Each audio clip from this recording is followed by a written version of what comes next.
కూటమి ప్రభుత్వం అమరావతిని పూర్తి చెయ్యలేదు అంటున్నారు వైసీపీ నేత అంబటి రాంబాబు.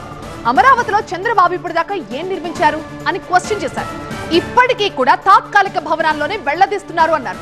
ఈ 3 ఏళ్లలో అయినా శాశ్వత భవనాలు నిర్మిస్తారా అని అనుమానాలు వ్యక్తం చేశారు అంబటి. అందుకే జగన్ ప్రత్యామ్నాయం సూచించారంటున్నారు. ఎక్కడుంది? ఎక్కడేసిన గొంగళి అక్కడే ఉంది. పాత సెక్రటేరియట్టే, తాత్కాలికమైన సెక్రటేరియట్టే, తాత్కాలికమైన హైకోర్టే, తాత్కాలికమైన శాసన మండలే, శాసనసభే. ఏది పర్మనెంట్? ఏది ఎక్కడుంది? అందుకనే మొన్న జగన్మోహన్ రెడ్డి గారు చెప్పింది కూడా, ఎందుకైనా ఇంత ఆయాసపడుతున్నావు, శుభ్రంగా ఈ 3 కలిసి ఇక్కడ కట్టేవయ్యా, ఒక 500 ఎకరాలు తీసుకుంటే కడితే అయిపోతుంది అని చెప్పాం. 1,00,000 కోట్ల ఏందండి? నాకు అర్థం కాలేదు. ఉన్న మెడికల్ కాలేజ్ అమ్ముతావా? 1,00,000 కోట్లు పెట్టి కడతావా?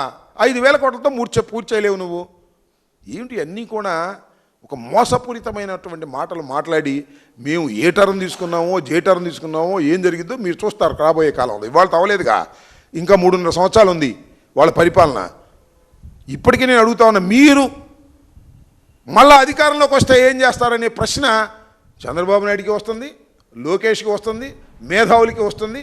దాన్ని బట్టి అర్థమయ్యేది మేము అధికారంలోకి రాబోతున్నామని. అది దీని కంక్లూజన్.